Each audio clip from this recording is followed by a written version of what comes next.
मध्य प्रदेश में इस साल के अंत में विधानसभा चुनाव होने हैं और इसके लिए पार्टियों ने कमर भी कस ली है।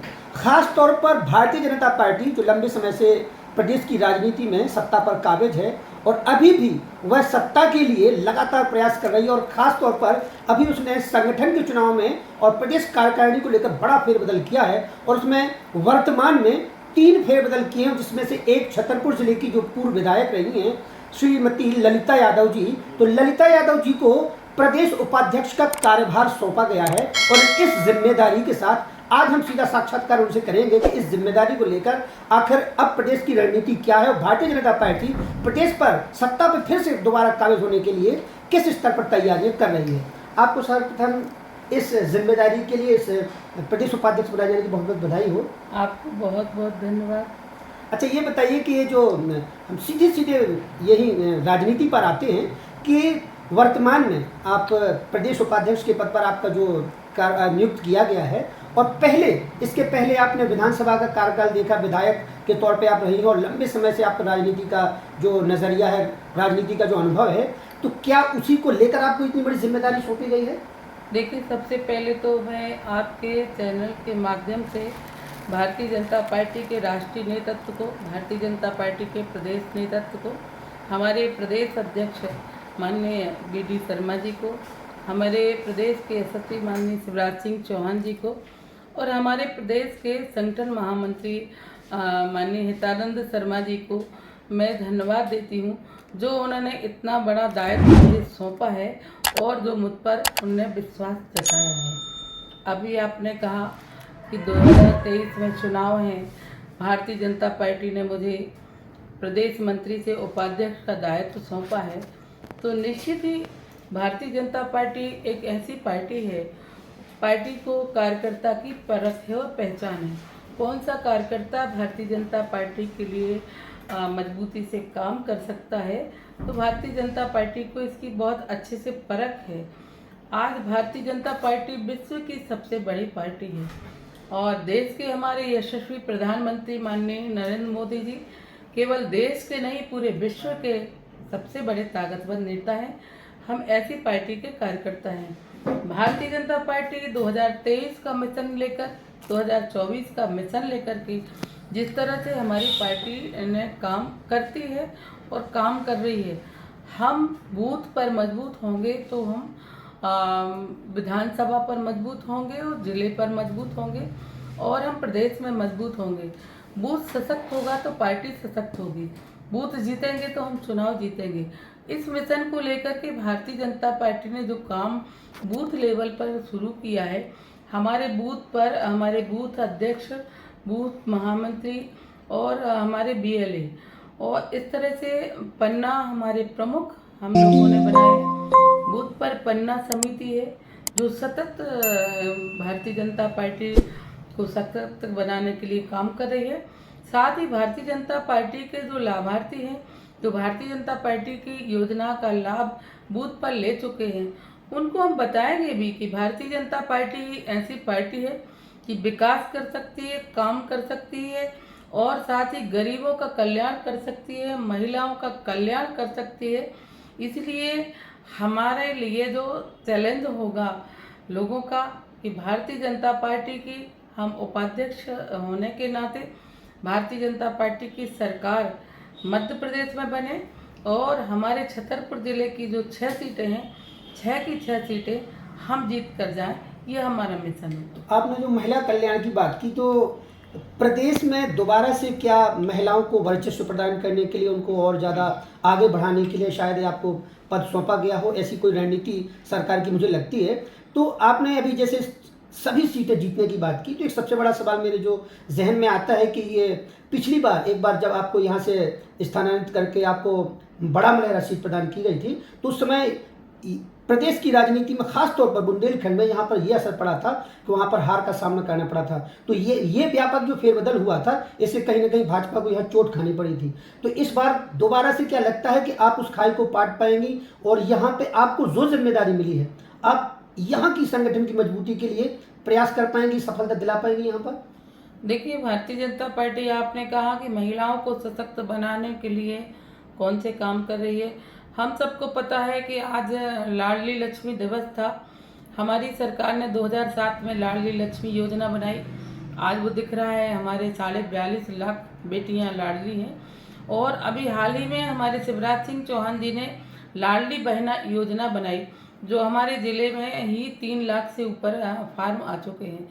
साथ ही शिवराज सिंह चौहान जी ने 50% जो आरक्षण देने का काम किया, चाहे वो नगरीय निकाय हो या ग्रामीण क्षेत्र में हो, तो उसका दिख रहा है कि भारतीय जनता पार्टी महिलाओं को सशक्त बनाने के लिए काम कर रही है। और आपने जो 2018 की बात की है, देखिए मैं भारतीय जनता पार्टी की कार्यकर्ता हूँ। मुझको 30-32 साल भारतीय जनता पार्टी में काम करते करते हो गया। तो मैं ये कहना चाहती हूँ कि मुझे तो भारतीय जनता पार्टी का आदेश हुआ था कि तुमको बड़ा मलहरा से चुनाव लड़ना है। मैंने बल्कि निवेदन किया था कि मैं पूरी 6 सीटों पर काम करूँगी, प्रदेश में काम करूँगी। लेकिन हमारे प्रदेश नेतृत्व ने जो हमें आदेश दिया उसका हमने अच्छे से पालन किया। आपने जो बताया कि हमने हमारे ज़िले में या हम प्रदेश में सरकार नहीं बना पाए थे, तो देखिए vote percent Bharatiya Janata party को ज़्यादा मिला था, लेकिन जो आंकड़े थे वो हमारे भारतीय जनता पार्टी के उसमें कम थे। इसलिए कांग्रेस की सरकार बनी और कांग्रेस की सरकार 1.25 साल ही नहीं चल पाई, क्योंकि जब सरकार बनी तो निश्चित ही 2 महीने बाद ही लोग शिवराज सिंह चौहान को याद करने लगे थे। वो चाहे बिजली की बात हो या पानी की बात हो या सड़कों की बात हो या विभिन्न चीज़ों की बात हो। इस तरह से लूट मार, जिस तरह से भ्रष्टाचार कांग्रेस की सरकार में बढ़ा था, और कांग्रेस ने झूठे वादे किए थे कि हम किसानों का 2 लाख का कर्जा माफ़ करेंगे, हम बेरोजगारों को 4,000 का भत्ता देंगे। लेकिन ना तो कमलनाथ जी ने कर्जा माफ़ किया, ना बेरोजगारों को भत्ता दिया। सिर्फ भ्रष्टाचार और उसकी सरकार ने 1.25 साल में इतना आतंक मचाया कि लोग जो है परेशान हो गए थे। और हाल ये हुआ कि उनके जो सहयोगी थे महाराज साहब सिंधिया जी, उन्होंने ये कदम इसलिए उठाया कि जब हम क्षेत्र में जाते हैं, जनता से वादे करते कि हम किसानों का कर्जा माफ़ करेंगे, बेरोजगारी भत्ता देंगे, जब उन चीज़ों पर वो खरे नहीं उतरे तो माननीय सिंधिया जी ने खुद अपने विधायकों का इस्तीफा कराया और भारतीय जनता पार्टी की दोबारा सरकार बनी। और भारतीय जनता पार्टी की सरकार ही ऐसी सरकार है कि वो हर क्षेत्र में काम कर सकती है और मध्य प्रदेश को आगे ले जाने में शिवराज सिंह चौहान जी का बहुत अहम रोल है। अभी आपने जो सिंधिया की बात की, सिंधिया जी को लेकर के तमाम अभी खबरें आती हैं मीडिया में कि गुटबाजी चलती है और भाजपा में ही कहीं ना कहीं कुछ लोग उनकी जो ताकत है उनको कमतर करने की कोशिश कर रहे हैं, लेकिन लगातार उनके जनसमर्थन है। और सबसे बड़ी बात है कि एक मंच से अभी शिवराज सिंह चौहान ने तक उनकी प्रशंसा की है। जय भवन सिंह पवैया जो उनके घोर विरोधी माने जाते हैं, वो भी उनके साथ आए हैं। तो आपको लगता है कि क्या सिंधिया जी को भी आगे बढ़ाने की कोशिश हो रही है कहीं ना कहीं? देखिए, भारतीय जनता पार्टी में कोई ऐसा गुट नहीं है, ये तो सब बातें चलती रहती हैं। और माननीय सिंधिया जी हमारे भारतीय जनता पार्टी में आए बहुत ही बड़े नेता हैं। उनका एक अच्छा और अलग व्यक्तित्व है और वर्चस्व भी है। तो भारतीय जनता पार्टी के हमारे सभी कार्यकर्ताओं ने शायद स्वीकार भी किया है। और उनका भी जो स्वभाव है वे बहुत अच्छा नेता है। जिस तरह से कार्यकर्ताओं को स्नेह देते हैं, तो हम सब लोगों ने उस बात को देखा है। तो ऐसा कहीं कोई गुट नहीं है, ना ही किसी। अब हम आप बताइए कि भारतीय जनता पार्टी के हमारे माननीय सिंधिया जी नेता हैं, बहुत बड़े नेता हैं। हम उनको कमज़ोर थोड़ी करेंगे, हम उनको और ताकतवर बनाएंगे, तभी भारतीय जनता पार्टी ताकतवर होगी। ये तो राजनीति में चलता रहता है, कहीं ना कहीं ऐसी तमाम चीज़ें सवाल आते रहते हैं। विरोधाभास जो होता है, विपक्षी राजनीति उस तरीके की अफवाहें फैलाती हैं। आपने जो एक सबसे बड़ी बात की जो लाडली बहना योजना को लेकर लोगों के मन में अभी भी कहीं ना कहीं संशय की स्थिति है। उन्हें लगता है कि ये केवल एक चुनावी स्टंट है और चुनाव के समय 1-2 महीने की किस्त आ जाएगी, अगर परिणाम क्या आते हैं इस आधार पर इस योजना को लेकर के निर्णय लिया जाएगा। तो क्या लगता है कि इसका लाभ लगातार मिल पाएगा आम उन बहनों को जो कि शिवराज सिंह ने घोषणा की है? देखिए, ये लोग जिस तरह से भ्रांतियां फैलाते हैं कांग्रेस के लोग कि ये कहीं चुनावी वो झुंझुना है या चुनावी बातें हैं, तो हम चुनावी बातें नहीं करते। चुनावी बातें तो कांग्रेस करती है। जिस तक जब हमने 2007 में भारतीय जनता पार्टी की सरकार ने लाडली लक्ष्मी योजना बनाई थी, तब भी कांग्रेस की सरकार यही कह रही थी, तब भी सवाल उठे थे। तब भी ये सवाल उठे थे। आज मतलब 42.5 लाख बेटियों के वो मामा हैं। और निश्चित ही शिवराज सिंह चौहान जी एक ऐसा व्यक्तित्व है जो अंतरात्मा से काम करते हैं। निश्चित ही वो अंतरात्मा से बहनों को मानते हैं। जहाँ जहाँ वो जा रहे हैं, बहनें किस तरह से मंगल गीत गाती हैं। जैसे जब हमारा भाई ससुराल में मायके में से आया करता था तो हम लोगों को बहुत खुशी होती थी। ऐसे रियल में हमारी बहनें खुशियाँ मना रही हैं। शिवराज सिंह चौहान जी ने कभी ऐसा नहीं किया। एक तो वो बहनें हैं, बहनों के लिए क्या, किसी गरीबों को, किसानों के साथ ऐसा नहीं किया कि कोई चुनावी उनने माहौल देख के काम किया हो। अंतरात्मा से उनने काम किया है और लाखों बहनों की दुआएं उनके साथ है। शिवराज अभी सिंह मैंने चौहान एक नई चीज़ ये देखी, जनपद पंचायत स्तर पर भी अभी मैं राजनगर अंचल में ही अभी कार्यक्रम आयोजित हुआ था। इसमें लगभग 175-76 शादियाँ गरीब जो बेटियां थी उनकी की गई। तो ये अचानक से ये कैसे संभव हुआ, ये कि ये प्रदेश से ही कोई, और आगे क्या ये सिलसिला चलने वाला है क्या? ये गरीब देखिए, लाडली लक्ष्मी योजना बनी हमारे यहाँ, हमारे बेटी पढ़ाओ बेटी बचाओ योजना बनी हमारे यहाँ, मातृ वंदना योजना बनी हमारे यहाँ। आज हमारे शिवराज सिंह चौहान जी ने बेटियां डॉक्टरी पढ़ेंगी, वकालत करेंगी, अन्य जो भी करेंगी, इंजीनियर बनेंगी, उसकी फीस सरकार देगी। हमारे शिवराज सिंह चौहान जी ने मुख्यमंत्री कन्यादान योजना के माध्यम से हाथ पीले करने का मतलब बीड़ा उठाया और जनपदों में, नगर पालिकाओं में बहुत सी बेटियों की शादी होती। अब तो ऐसा कर दिया शिवराज जी ने कि डायरेक्ट बेटियों के खाते में 50,000 की राशि जाएगी। तो निश्चित ही ये जो पहले होता था, गरीब लोग जब बेटियों की शादी करते थे मकान बेच देते, जमीन बेच देते, जब हाथ पीले कर सकते थे। आज कितना रिलीफ लोगों को हो, गरीबों को इतने अच्छे से मंत्री जाते हैं, आशीर्वाद देते हैं, मुख्यमंत्री आशीर्वाद देते हैं। ये बहुत बड़ी सौभाग्य की बात है। इसी तरह से जन कल्याणकारी योजना हमारी सरकार इस योजना को लेकर लगता है कि जैसे अभी जैसे उसकी डेट निकल चुकी है लाडली बहना की योजना को लेकर, अभी भी कई महिलाएं जो गांव में जो दूर दराज की महिलाएं हैं वो फॉर्म नहीं डाल पाई हैं, वंचित रह गई हैं। तो क्या इसकी संभावना है ये दोबारा से इसकी तिथि आगे बढ़ने की? देखिए, हमारी सरकार ने, शिवराज सिंह चौहान जी ने 1.5 महीने का समय भी दिया था और बहुत इसका प्रचार प्रसार भी हुआ था। हर आंगनबाड़ी केंद्र पर फार्म डाले गए थे सभी जगह, चाहे ग्रामीण क्षेत्र हो, चाहे वो सेक्रेटरी हो, रोजगार सहायक हो, हमारी आंगनबाड़ी की बहनें हैं, सभी ने प्रेरित किया था। लेकिन अगर, क्योंकि अब फार्मों की डेट है, फार्म की जांच होगी, इसके बाद पब्लिकेशन होगा, इसके बाद 10 जून को पहली राशि आनी है। लेकिन ऐसा नहीं कि सारी चीज़ बंद हो गई। अगर बहनें रह जाएंगी तो शिवराज सिंह चौहान जी हमारे मध्य प्रदेश के ऐसे भाई हैं कि निश्चित ही दोबारा वो डेट देंगे। अच्छा, एक और ये कि जो प्रदेश में जो आपको पद मिला है प्रदेश उपाध्यक्ष का, एक विधायक के तौर पर जो कार्यशैली उसकी होती है, जो उसे काम करना पड़ता है, और एक पार्टीगत, ये संगठन का पद है जो आपको जिम्मेदारी मिली है। तो क्या आप ज़्यादा उस बोझ या उस जिम्मेदारी को अधिक मानती हैं उस विधायकी के नेतृत्व से, या उससे उस जिम्मेदारी से बढ़ के है ये आपकी जिम्मेदारी? देखिए, मैं एक पहले से भारतीय जनता पार्टी के कार्यकर्ता के नाते मैंने काम शुरू किया है। मैं महिला मोर्चा के पहले नगर मंडल में कार्यकर्ता रही, फिर मैं जिले में कोषाध्यक्ष रही। 97 में मैं नगर पालिका की मैं महिला मोर्चा की अध्यक्ष बनी। 2 बार 7 साल तक मैं महिला मोर्चा की अध्यक्ष रही। इसके बाद नगर पालिका अध्यक्ष बनने के बाद मैं प्रदेश में कोषाध्यक्ष के पद पर रही। फिर 2008 में जब मैं विधायक बनी थी तो मैं महिला मोर्चा में प्रदेश उपाध्यक्ष के पद पे थी। तो फिर भारतीय जनता पार्टी ने मुझे प्रदेश की मेन बॉडी में प्रदेश मंत्री भी बनाया था। अब मुझे प्रदेश का उपाध्यक्ष का दायित्व सौंपा है। मुझे संगठन में काम करने की आदत है, क्योंकि मैं डायरेक्ट जनप्रतिनिधि नहीं हुई, मैं कार्यकर्ता से ही जनप्रतिनिधि बनी हूँ। तो मुझे संगठन में ना ये फर्क पड़ता है। मैं संगठन में बहुत खूब काम करूँ, और विधायक रह के भी मैंने जनता के बीच में काम किया है।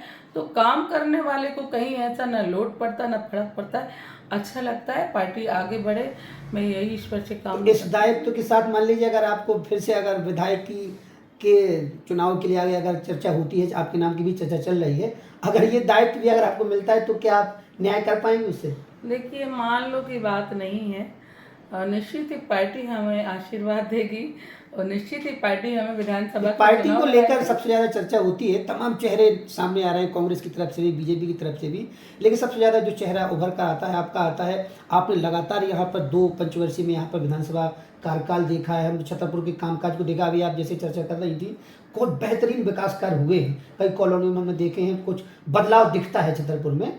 तो वो कार्यकाल देखिए आपका आपने शायद नगर पंचायत का जो है वो भी कार्यभार, जिला नगर पालिका का आपने कार्यभार देखा है हमने। तो उस जो बदलाव की जो प्रक्रिया है, तो उसको लेकर पार्टी भरोसा जता सकती है। तो हमारा जो मुख्य सवाल है कि कई ऐसी चीज़ें हैं, जैसे मेडिकल कॉलेज के लेकर चर्चा होती है लोकल में, तो क्या उसके लिए आपने रणनीति कोई तय की है कि क्या आप प्रदेश स्तर पर प्रदेश संगठन को मना पाएंगे कि वो काम आपको पूरा करना है हर हाल में? देखिए, मैं यहाँ से नगर पालिका की अध्यक्ष रही हूँ, 2 बार मैं विधायक रही हूँ। मुझसे पहले 99 से पहले आप ये छतरपुर देखते थे, छतरपुर कैसा था वो सब जानते हैं। देखा है, जिस उस समय मैं पढ़ता था, यहाँ पे ग्रेजुएशन आप करता था, पढ़ते 12वीं होंगे, करता था। और एक भी रोड नहीं था, चाहे रोड की बात हो, चाहे जो पार्कों में सारा अतिक्रमण था, तालाब पे अतिक्रमण था। तो मैंने निश्चित ही काम किया, तो जनता ने मुझे विधायक बनाया। अब बात रही शिक्षा के क्षेत्र में, तो मैं आपको बता दूं, शिक्षा के क्षेत्र में चाहे वो महाराजा छत्रसाल यूनिवर्सिटी लाने का काम किया हो तो मैंने किया। स्कूलों का उन्नयन, कम से कम 150 स्कूलों का उन्नयन मैंने किया है। अभी 5 साल के कार्यकाल में वर्तमान विधायक बता दे कि एक भी स्कूल का उन्नयन कर पाए हो। अब अगर हम बात करें मेडिकल कॉलेज की, तो मैं मिनिस्टर थी तो तभी मैं ही तो लाई थी मेडिकल कॉलेज। अब दुनिया की बातें मैं सुनती रहती हूँ, उससे फर्क नहीं पड़ता है। लेकिन आप सब जानते हैं, जनप्रतिनिधि ही जब प्रयास करता है तब जो चीजें तो क्षेत्र क्या आपको में लगता है विकास कि की चीजें जानबूझ कर अड़ंगा डाला आती जा हैं। रहा है? इसमें कोई अड़ंगे की बात नहीं है। मैं अभी माननीय मुख्यमंत्री जी से मिली हूँ। देखिए, मेडिकल कॉलेज आ गया था, उसका टेंडर लग गया था, टेंडर के बाद उसका अनुबंध हो गया था 2018 के पहले। माननीय मुख्यमंत्री जी ने यहाँ आके भूमि पूजन कर दिया था। फिर इसके बाद धोखे से कमलनाथ की सरकार आई, कमलनाथ की सरकार ने मेडिकल कॉलेज खत्म कर दिया। फिर जब वो यहाँ उपचुनाव बड़ा मलेरा के हुए, मैंने माननीय मुख्यमंत्री जी से बात की। मुख्यमंत्री जी ने मंच से कहा था कि यहाँ मेडिकल कॉलेज दोबारा लाएंगे, तो हमारे शिवराज सिंह चौहान जी ने दोबारा यहाँ मेडिकल कॉलेज लाने का काम किया। टेंडर लगा, टेंडर जब लगा स्वीकृत हो गया, लेकिन कुछ लोग न्यायालय चले गए। न्यायालय की प्रक्रिया तो आप जानते हैं, न्यायालय सबसे बड़ा सिरोधार रहता है। तो इसके इसके बाद काम रुका। न्यायालय का जैसे तैसे काम वो स्टे वैकेट हुआ। तो अभी जो है मामला ये हुआ है कि जो ठेकेदार है, ठेकेदार ने एक पत्र दिया है। पत्र के माध्यम से उसने कहा है कि मैनुअल 14 PWD के अनुसार होता ये है कि अगर टेंडर कोई होता है, अनुबंध होता है, वर्क ऑर्डर जारी होता है और 6 महीने तक उसका काम ना हो, तो ठेकेदार स्वतंत्र रहता है काम ना करने के लिए। तो उसमें असमर्थता इसलिए जताई है कि ये महंगाई बढ़ गई है। मैंने कलेक्टर से मिली, माननीय मुख्यमंत्री जी से मिली हूँ, और भोपाल जाके कमिश्नर से बात की है। तो कमिश्नर ने यही कहा है ठेकेदार को बुला के कि जो CSR PWD का जो होता है, हर वर्ष उसके रेट बढ़ते हैं क्योंकि महंगाई बढ़ती है। तो आपका बढ़ा हुआ 10% राशि मिलेगी, हाँ एक्स्ट्रा दी जाएगी। तो मुझे लगता लिखित लिखित में ये शायद ठेकेदार वो लेगा। प्रोसेस जारी है। मैं अभी 2-3 दिन पहले भी जाके होके आई हूँ, क्योंकि जो कोई जिस पेड़ को लगाता है वो पेड़ बड़ा हो, फल दे, यही सबको तमन्ना रहती। तो मेडिकल कॉलेज जब मैं लेके आई थी, कल एक कार्यक्रम पत्रकारों का हो रहा था, पत्रकारों के कार्यक्रम में मैंने कहा था, जब बात उठी कि सभी लोग मिलकर के प्रयास करें, तो वहाँ पर नाती राजा जो राजनगर के विधायक है, मैंने कहा था आप बताइए विधायक जी, हम सब गए थे, पूरे दलों के हमारे विधायक गए थे, वो माननीय मुख्यमंत्री जी से कहा था। तो मुख्यमंत्री जी ने निश्चित ही उस बात को स्वीकार किया था और यहाँ पर मेडिकल कॉलेज दिया था। तो निश्चित ही मेडिकल कॉलेज, कांग्रेस के लोग कहते हैं कि झुंझुना है, ये कांग्रेस के उन नेताओं से मैं पूछना चाहती हूँ, आप भी देखिए 1.25 साल कांग्रेस की सरकार रही, कमलनाथ की सरकार रही, लोगों ने मुंह नहीं खोला, कुछ नहीं बोला। लेकिन जैसे ही हमारी सरकार ने मेडिकल कॉलेज फिर दे दिया, तो दोबारा दुनिया भर की बातें करने लगे। तो ये चुनावी बात है, कांग्रेस के लोग करते, भारतीय जनता पार्टी के लोग विकास पे भरोसा रखते हैं और जो हम बोलते हैं वो करके दिखाते हैं। तो ये एक बड़ी बात कही आपने कि कहीं ना कहीं कुछ उसमें जो प्रक्रिया है उसमें कहीं व्यवधान आ रहा है। एक बात और कहते हैं कि आपको जो इतना जो जिम्मेदारी मिली है, अब मुझे लगता है कि आपका जो कार्य क्षेत्र है वो केवल छतरपुर नहीं है, आपको पूरे प्रदेश की राजनीति को देखना पड़ेगा, वहाँ पे भी आपको कई काम पड़ सकते हैं। तो अब आप क्या लगता है कि यहाँ की लोकल स्तर पर राजनीति है, यहाँ से न्याय कर पाएंगी अपने यहाँ सक्रियता को लेकर?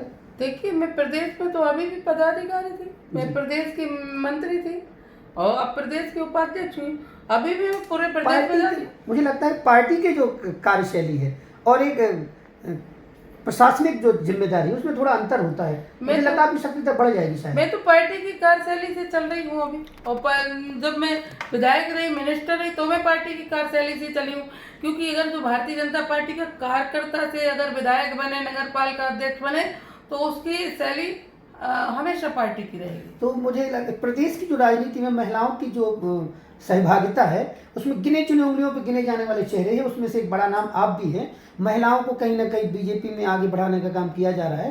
तो अब क्या युवा जो चेहरे हैं, युवा जो महिलाएं हैं राजनीति में, बीजेपी में, और उनको आगे बढ़ाने का काम किया जाएगा? क्या लगता है आपको कि इससे और ज़्यादा महिलाओं को आत्मबल मिलेगा बीजेपी से जुड़ने का? क्यों नहीं मिलेगा। बहुत समय था जब मैं भारतीय जनता पार्टी में शामिल हुई थी, 3 महिलाएं हुआ करती थी जिले में, आज 3000 महिलाएं, और उसका असर रहता है भाई, एक चैन रहती है, हम आगे जाएंगे तो हमारे पीछे हमारी बहनें आगे बढ़ेंगी ना। तो इस तरह से बहनें जो आगे बढ़ रही हैं, आप देखिए बहनों की इतनी भीड़ है।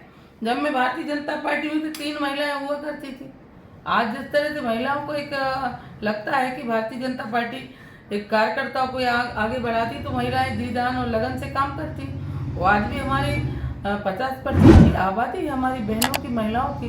तो जिस तरह से उनका और पार्टियों में देखिए इतनी महिलाएं नहीं, इतनी बहनें नहीं, भारतीय जनता पार्टी पे हमारी बहनें भरोसा जताती हैं, विश्वास करती हैं। इसलिए महिलाएं भी मातृशक्ति है, बिना मातृशक्ति के कुछ नहीं हो सकता। तो महिलाएं निश्चित ही आगे जाएंगी। मैं भी तो एक महिला थी, सामान्य कार्यकर्ता थी, पार्टी में यही तो संदेश है कि ललिता यादव कोई सीधे आके नगर पालिका अध्यक्ष नहीं बन गई थी, सीधे आके कोई बड़े जमीनी स्तर पर ना मेरी कोई राजनीति का वो था कि हमारे पिताजी राजनीति या हमारे पति राजनीति में। तो एक कार्यकर्ता के नाते पार्टी ने यहाँ तक पहुँचाया, तो ये संदेश जाता है।